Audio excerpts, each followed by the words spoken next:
Gremlins. Do you remember the movie about the gremlins from the 80s? Hi, my name is Edie, and I'm coming to you from the home office in San Antonio, Texas. I lead stressed out people in learning how to shape their habits to lead them to a life they love. Today I'd like to talk about gremlins. Now, it's not the ones from the movies, although the movie was sort of an inspiration because you remember they were so cute and so adorable and so sweet.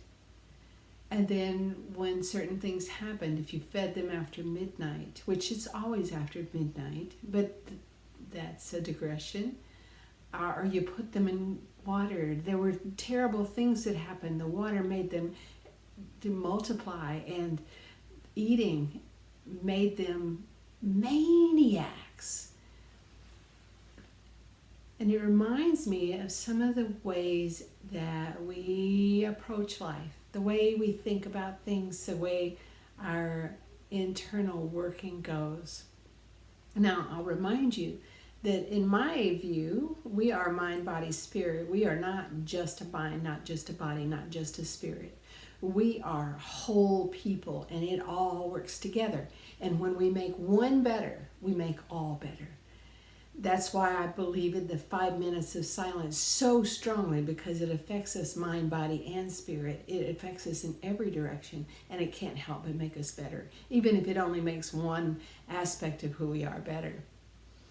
But one of the things that has helped me over the years is to think about the different thought patterns that I have and ways of being that I have and how they affect my overall well-being. What am I talking about?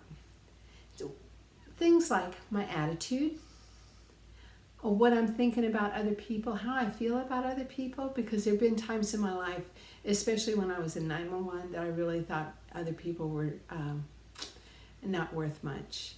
And the level of spark that I brought, whether I was warmth or flames, but also my physical well-being, my mojo, and my spiritual well-being. So what I've done is nickname what I call my gremlins, these different self-concepts that I've had to pay attention to, and that I encourage the groups that I work with and the people that I work with to pay attention to. And so the first is our echo. What comes back to us, what we think about ourselves. Who do you think you are? Who do I think I am? How do I want to show up in this world? Do I want to show up as a person with energy or sluggish? How do I want to show up? Who am I? And so our echo is an important aspect of how we show up in the world.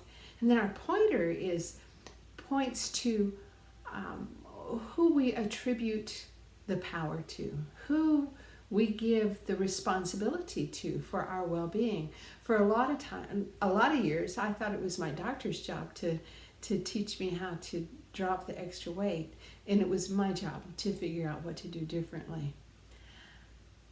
Sparky is what I nicknamed that piece about warmth, because our sparky can be the spark of energy between us and other people, that warmth that we bring, but it also can be the flame of anger and rage and hurtful burning, because that can be part of our personality.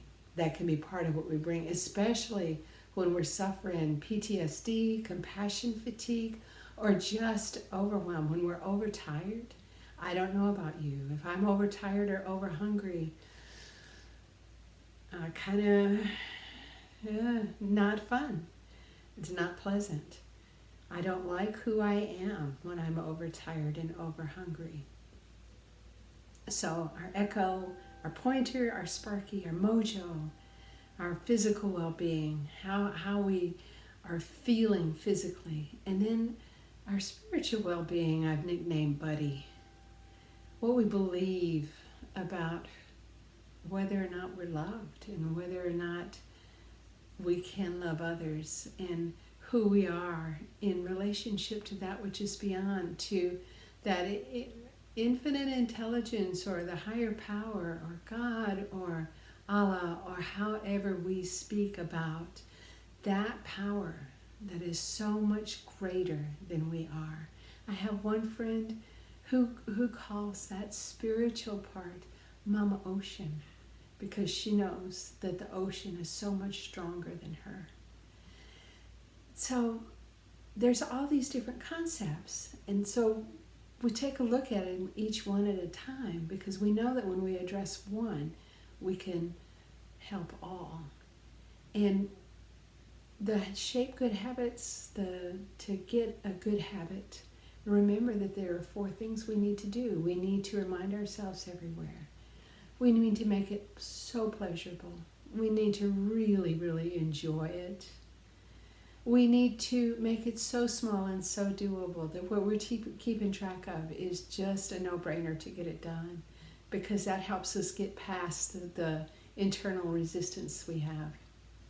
And then we need to celebrate. We celebrate through tracking, but a power move is to celebrate with another person, to have someone else pour into us, to witness our growth, to witness the changes that we're making, so that we can live into who we were created to be, to live into the best of whatever juicy stuff is in us.